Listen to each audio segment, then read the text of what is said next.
प्यार हो तो ऐसा। दोस्तों, इस कहानी के पिछले भाग सुनने के लिए हमारे चैनल को विजिट करें। अब आगे। रेणुका फौरन भीमा से अलग हो गई। ओ, मैं भावुक हो गई थी, पर आज तुम ना आते तो अनर्थ हो जाता। सब स्वामी जी की कृपा है, उन्होंने ही आपकी आवाज सुनी थी। कहाँ है स्वामी जी? उस पेड़ के पीछे खड़े हैं। रेणुका भागकर वहाँ पहुँच गई। स्वामी जी, मेरे साथ ऐसा क्यों हो रहा है? सब भगवान की माया है, हम तो बस खिलौने हैं। रेणुका ने कहा, स्वामी जी मुझे अपने घर जाना है। प्रेम ने पूछा, कैसे जाओगी? चली जाऊंगी जैसे भी, पर अब यहाँ नहीं रुकूंगी। देखो, अभी गांव में माहौल खराब है, अभी यात्रा करना ठीक नहीं। कुछ अजीब सी बातें हो रही हैं यहाँ। अभी अभी पता चला है कि कुछ दिन पहले अगले गांव में भी किसी जानवर ने एक पति पत्नी को चीर चीर कर खा लिया। ऐसे माहौल में कहीं भी जाना ठीक नहीं होगा। रेणुका ने कहा, पर मैं वापस हवेली नहीं जा सकती। आप मेरे घर चलिए, वहाँ आराम से रहिए। मैं तो वैसे भी ज्यादा वक्त स्वामी जी के साथ ही रहूँगा। हाँ, ये ठीक रहेगा, तुम भीमा के घर में रुक जाओ, माहौल ठीक होने पर चली जाना। भीमा रेणुका को अपने घर ले आता है। मेम साहब, आप यहाँ आराम से रहो। भीमा, मैं तुम्हारा शुक्रिया कैसे करूँ समझ नहीं आता। अच्छा, कैसी है वो लड़की जिसे हमने हवेली से भगाया था? सरिता ठीक है, चली गई वो अपने ससुराल। उसका पति पहले बहुत बुरा भला बोल रहा था, लेकिन गांव वालों के समझाने पर वो उसे ले गया। तुम प्यार करते थे सरिता से? हाँ हाँ, बहुत पुरानी बात हो गई मेम साहब। आपको किसी चीज की जरूरत हो तो बोल दो, मैं ला दूंगा। बाकी यहाँ खाने पीने का सब सामान है। आपकी हवेली जैसा तो नहीं है, बस काम चलाने भर को है।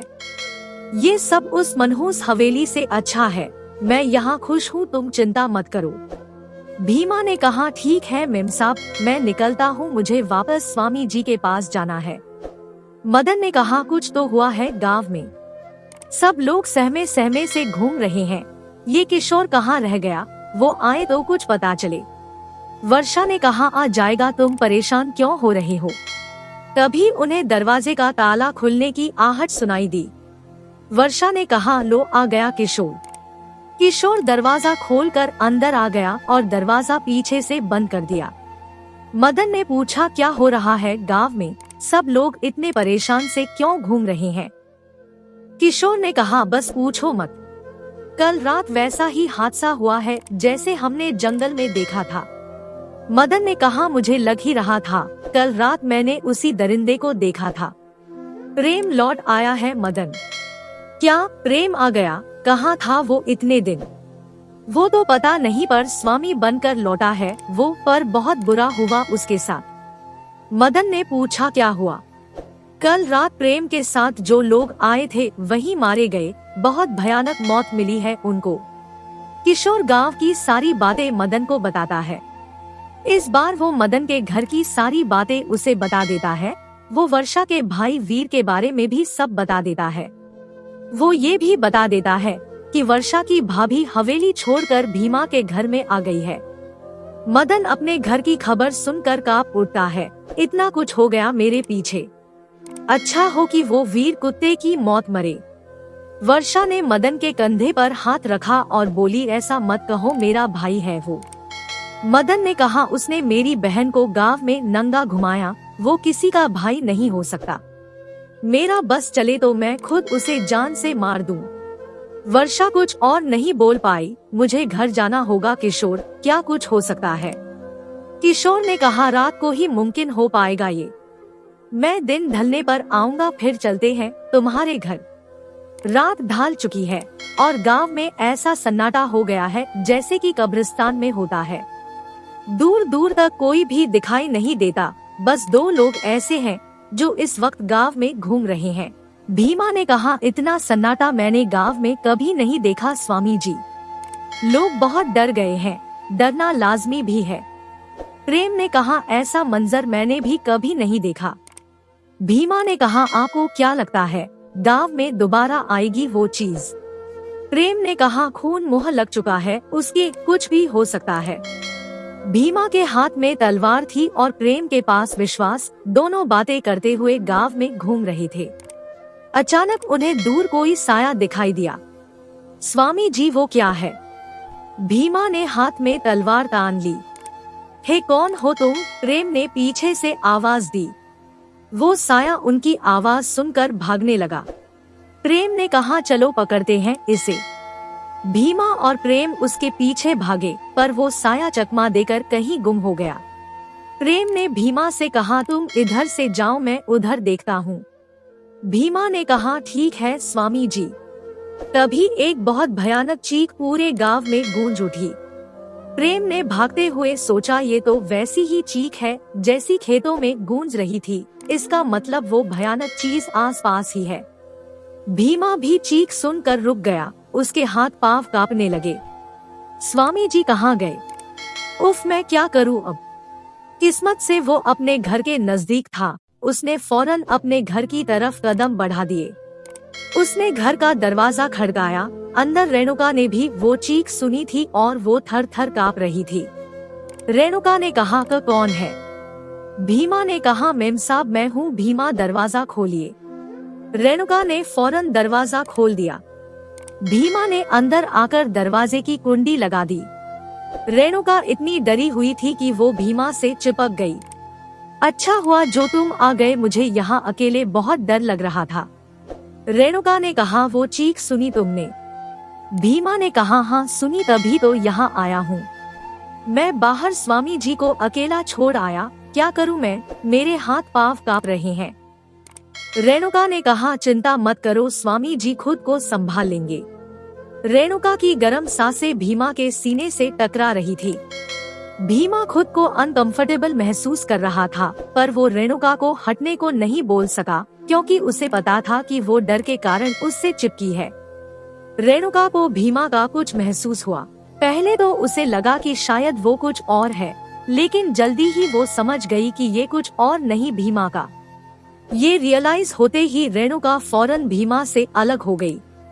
भीमा गिड़गिड़ाया माफ कीजिएगा मेम साहब, मुझे गलत मत समझना, वो बस यूं ही। रेणुका ने कहा कोई बात नहीं, गलती मेरी ही थी। प्रेम उस साये को अपनी ओर आते देख चुप गया। वो साया छुपते छुपते चल रहा था। जैसे ही वो साया प्रेम के आगे से गुजरा, प्रेम ने उसे दबोच लिया। उस साये ने काला कंबल ओढ़ रखा था जिसे प्रेम ने एक झटके में खींच लिया। प्रेम तुम तो क्या तुम मेरे पीछे भाग रहे थे? मदन तुम ये सब क्या है भाई? मदन प्रेम को सारी कहानी सुनाता है। प्रेम ने कहा हम तो वर्षा किशोर के घर पर है। मदन ने कहा हाँ, मैं बस घर जा रहा था और तुम लोग पीछे पड़ गए। ऊपर से वो चीख, मेरी तो हालत खराब हो गई। मैं तो वापस जाने वाला था, लेकिन फिर साधना का चेहरा आंखों में घूमने लगा। मुझे लगा मुझे हर हाल में घर जाना चाहिए। प्रेम ने कहा ठीक है, मैं तुम्हें घर छोड़ देता हूँ, आओ। मदन ने कहा ठीक है चलो। प्रेम ने कहा तो तुम लोगों ने उस दरिंदे को देखा है, उसके बारे में विस्तार से बताओ। मदन ने कहा मुझे तो वो कोई पिशाच लगता है। प्रेम ने कहा पिशाच? नहीं नहीं, ऐसा नहीं हो सकता। मदन ने पूछा क्यों, ऐसा क्यों बोल रहे हो? प्रेम ने कहा बरसों से कहीं किसी ने किसी पिशाच को नहीं देखा, अचानक यहाँ गांव में वो कहाँ से आ गया? मदन ने कहा पर मुझे तो वो पिशाच ही लगता है, इंसान को तो पिशाच ही खाते हैं ना। वो जो भी है आज फिर गांव में ही है, वो चीख उसके यहाँ होने की चेतावनी है। मदन का घर आ गया। साधना मदन को देखते ही उससे लिपट गई। कहाँ चले गए थे भैया तुम? साधना ने आंखों में आंसू भर के पूछा। मदन ने कहा सब बताऊंगा, पहले पिताजी से तो मिल लूं। मदन ने अपने पिता के पांव छुए, उन्होंने भी उसे गले लगा लिया। मदन ने सारी बात विस्तार से बताई। साधना ने कहा क्या तुम्हें पता है हम पर क्या बीती? मदन ने कहा हाँ, किशोर ने सब बताया, उस वीर को कुत्ते की मौत मिलेगी। प्रेम ने कहा मैं चलता हूँ। साधना ने कहा तुम इतनी रात को कहाँ जा रहे हो, यही रुक जाओ ना, मेरा जाना जरूरी है। प्रेम ने कहा और वहाँ से निकल गया। साधना ने कहा प्रेम बहुत बदल गया है भैया। मदन ने कहा हाँ पता चला मुझे, स्वामी बन गया है वो। प्रेम ने सोचा ये भीमा कहाँ गया, उसके घर जाकर देखता हूँ, क्या पता वहाँ हो। प्रेम भीमा के घर पहुँच गया और उसका दरवाजा खड़काया। भीमा ने कहा, स्वामी जी आप माफ कीजिए, आपको बाहर छोड़कर मैं यहाँ आ गया। मैं वो चीख सुनकर डर गया था स्वामी जी। अगर ऐसा है तो तुम यहीं रुको, मैं अभी मंदिर जा रहा हूँ अपने पिताजी के पास, उनसे पिशाच के बारे में कुछ पूछना है। भीमा ने कहा, पापा पिशाच, वो तो सच में भूतों से खतरनाक होते हैं। प्रेम ने कहा, अभी बस ये अंदाजा भर है, तुम अभी यहीं रुको, बाद में मिलते हैं। मैं पहले अपने पिताजी से बात कर लूं, उन्हें पिशाच के बारे में बहुत जानकारी है। नहीं स्वामी जी, मैं आपके साथ चलता हूँ। प्रेम ने रेणुका की तरफ देखा। रेणुका के चेहरे पर डर के भाव साफ दिखाई दे रहे थे। नहीं तुम यहीं रुको, इनको अकेले डर लगेगा। भीमा ने कहा, पर आप अकेले? प्रेम ने कहा, मैं अकेला नहीं हूँ, भगवान मेरे साथ है, तुम यहीं रुको। प्रेम को भीमा की आंखों का डर भी साफ दिखाई दे रहा था। वो नहीं चाहता था कि भीमा को इस वक्त साथ ले जाया जाए। प्रेम वहाँ से चल दिया। पिताजी की तबीयत खराब है, पता नहीं कुछ बता पाएंगे या नहीं। प्रेम रात के सन्नाटे में मंदिर की ओर बढ़ रहा था। हर तरफ खौफ का मंजर महसूस हो रहा था। प्रेम अपने पिता केशव पंडित के चरणों में जाकर बैठ जाता है। प्रेम ने कहा, पिताजी आज मुझे आपकी मदद की सख्त जरूरत है। केशव पंडित ने कहा, क्या हुआ? मुझे तो लगता था अब मेरा बेटा स्वामी बनकर मुझे भूल ही जाएगा। स्वामी को किस बारे में मदद चाहिए? प्रेम ने कहा, पिताजी गांव में फैले खौफ का कारण क्या है? मुझे कुछ अंदाजा नहीं बेटे, तबीयत खराब रहती है मेरी, मैं इस मंदिर से बाहर आता जाता ही नहीं। लेकिन फिर भी आपको खबर तो है ही कि गांव में क्या हो रहा है। हाँ, लोग मुझे आकर बातें सुनाते हैं, उसी से पता चलता है। प्रेम ने पूछा, पिताजी क्या गांव में फैले खौफ का कारण कोई पिशाच हो सकता है? क्या पता, हो भी सकता है और नहीं भी। प्रेम ने कहा, मुझे पिशाच के बारे में कुछ जानकारी दे दो पिताजी, आखिर होता क्या है ये पिशाच? बेटे पिशाच देव योनि से होते हैं और मांस खाना पसंद करते हैं। कहा जाता है कि वो दक्ष के पोते हैं, काला शरीर होता है और आंखें लाल होती है। प्रेम ने कहा, हम इसका मतलब उन्हें उनके शरीर से पहचाना जा सकता है। पिता ने कहा, पिशाच कोई भी रूप ले सकते हैं और तुम्हारी आंखों के सामने गायब भी हो सकते हैं। वो अपने वास्तविक रूप में कम ही मिलेंगे तुम्हें। प्रेम ने कहा, ये तो नामुमकिन सी बात लगती है पिताजी। पता नहीं, पर पिशाच के बारे में जो मान्यता है मैंने तुम्हें बता दी। प्रेम ने पूछा, इसका मतलब पिशाच भूतों से भी ज्यादा खतरनाक है? केशव पंडित ने कहा, भूतों की अलग सत्ता है और पिशाच की अलग। प्रेम ने कहा, मैं चलता हूँ पिताजी, लगता है आज फिर वो गांव में ही घूम रहा है। केशव पंडित ने कहा, रुको बेटा, तुम उसका कुछ नहीं बिगाड़ सकते। कोई बात नहीं पिताजी, पर मैं कोशिश तो करूँगा ही। प्रेम ने चलते हुए पीछे मुड़कर कहा। केशव पंडित ने जोर से कहा, तुम समझ नहीं रहे हो, अगर ये पिशाच ही है तो तुम्हारी कोई कोशिश काम नहीं करेगी। पर प्रेम जा चुका था।